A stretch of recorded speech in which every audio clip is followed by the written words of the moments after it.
Hey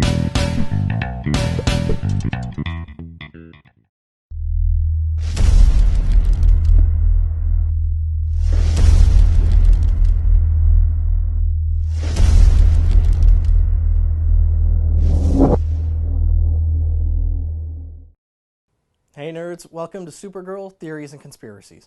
I'm your host Brian from Good Nerd Bad Nerd. This week was a fantastic episode, not just from an action standpoint, but just from a story standpoint and from all of the little Easter eggs that were dropped this week with Dr. T.O. Morrow, with Red Tornado, and especially with General Lane. A lot going on, so we're going to talk about those things, plus what that possible alien thing in South America was. So first of all, T.O. Morrow. Definitely the creator of Red Tornado. That comes straight from the comics. His actual name in the comics is Tomek Ovadia Mora. And he goes by T.O. Morrow. His alias, and this is actually what his character goes by on the show Young Justice, is Thomas Oscar Morrow. On Supergirl, it's just T.O. Morrow is how he's listed, but that's his name. Now, he's been affiliated with the DC universe for a while. He's been a part of Star Labs, which is interesting. Not that that'll come into play at all, because despite the big rumors that there would be a Flash Supergirl crossover, it doesn't look like that's happening anytime soon. But we'll see. But he's also been associated with the Injustice League, and he's, from the very beginning, essentially been out to destroy the Justice League. And so, but he's got superhuman intelligence. He's a futurist, and clearly he's a talented roboticist. He has technology that's allowed him to see into the future, but he's also so obsessed with trying to create his ideal perfect world.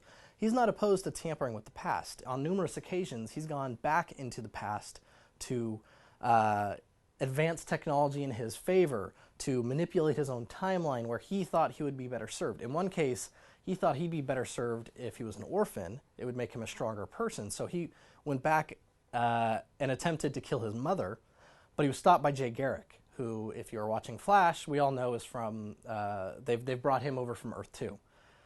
Now, it's interesting that Jay Garrick's Earth 2, because traditionally, T.O. Morrow and Red Tornado have a very Earth 2 heavy origin. So it's a nice parallel there. But the question we have for this T.O. Morrow with the show is, what is his fate? We all assume he's dead, but his head and his mind and his consciousness were plugged into his computer when he was shot. So it's very possible that his mind got copied over to Red Tornado. It's very possible that he's just kind of trapped in a computer system. Maybe we're going to get something along the lines of a Metallo or something like that. Very hard to say. Could be possible they're going to go the route of Young Justice, where T.O. Morrow is going to use his consciousness within the computer to create other robots. Red Torpedo, Red Volcano, and there's a couple other. There's one other one that I'm forgetting, but I don't think we've seen the last of him, specifically because he did die while his brain was connected. But Red Tornado is a powerhouse in the DC universe. He's got superhuman strength and durability, high-level intellect. He's got air and wind manipulation. He also has the ability to access info from any computer, basically, foreign, whatever. And he has the ability to switch between his android body and essentially a human-looking form at will. So it's kind of like a shape-shifting, but it's really going from one form to another, not complete shape-shifting. But yeah, he was created by T.O. Morrow originally as a means for destroying the Justice League. He was meant to pose as a hero and then infiltrate the League or the Justice Society, a lot of different versions, to destroy them. And it's very possible that we're going to get Red Tornado to return, raising the question, is he dead for good? I don't think he is. I don't think we've seen the last of Red Tornado. And I think this probably because T.O. Morrow probably had tons of parts. We saw how easily the hand was replaced, that Supergirl froze off.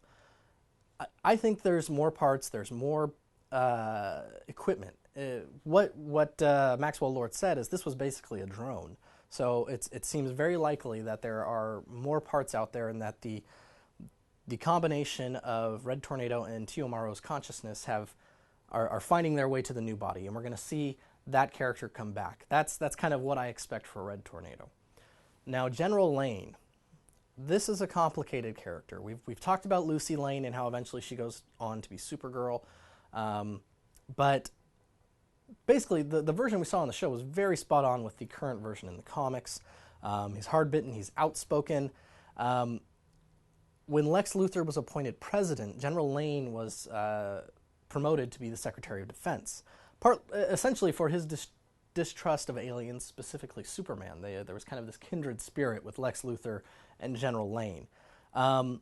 When his daughter Lucy was injured during an attack from the Amazonians, he's the one that gave her the Superwoman suit that gave her Kryptonian-like powers.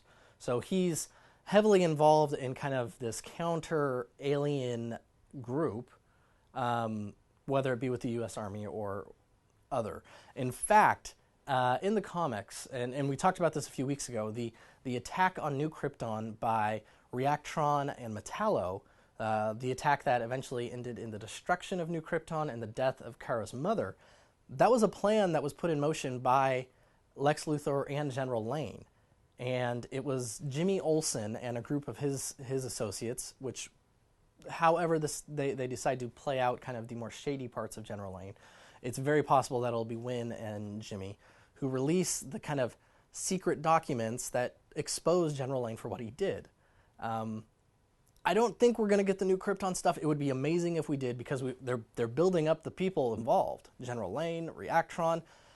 Who knows if we're going to get Metallo, but it just really is remarkable. And so after Jimmy released all that information, Lois and Supergirl confronted him, and Supergirl obviously had the opportunity to kill him in revenge, but instead of proving him right, she spared him. And instead of facing a court-martial and being humiliated, he committed suicide. So it's kind of he does not get the happy ending like some superhero or some characters in comics do. But the question is he going to actually put together this team of villains to fight Supergirl? And I think it's very possible that he will. He has no love for the DEO. He thinks what he's doing is better, and he can do it better, and he can do it more efficient. And he doesn't trust Hank Henshaw, not that he should, but he doesn't trust him because he is working with Supergirl. So General Lane is going to be, I think, a big thorn in the side of Supergirl and everyone around her. And with Lucy quitting, I think it's possible that she will come back to him at some point, maybe after a fight with some other supervillain, and she gets hurt, or Jimmy, they break up, and so she thinks she's thrown life away.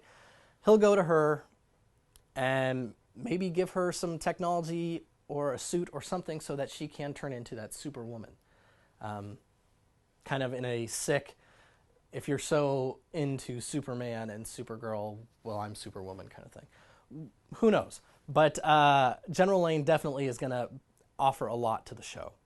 Now, the last thing this episode talked about was in trying to find out what happened with Alex's dad and what happened between him and Hank Henshaw. We find out this story about them going to South America to investigate an alien, to try and figure it out, capture it if it's bad. It's not really clear.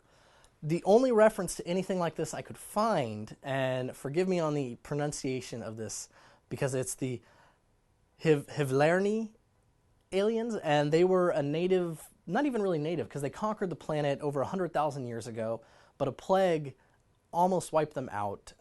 They were living under the Andes in South America, and this plague, it forced them to kind of abandon their bodies and put all of their their souls, their consciousness into a giant robot body called the Host. Now, in one storyline, they had the ability to take over and possess other bodies and kind of swap souls, if you will.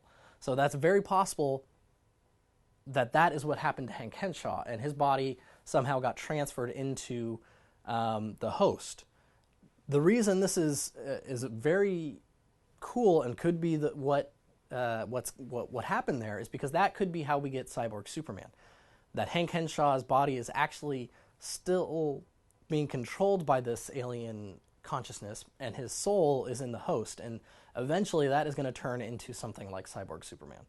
And I have to imagine being trapped in that as a prisoner for 30 years or so would probably make a man go crazy. So it'll be interesting to find out what that is actually going on. That's the best I could find at the moment until we get more information. But what do you guys think? Have we seen the end of the last of T.O. Morrow? What about Red Tornado? Is he dead and gone for good? And what do you think about General Lane and his connection to that whole new Krypton thing with Reactron and Metallo, and just his history with Supergirl? Tell me what you think in the comments. It was a great episode. Can't wait for next week. But until then, this has been Brian from Good Nerd, Bad Nerd, and this has been Supergirl, Theories and Conspiracies.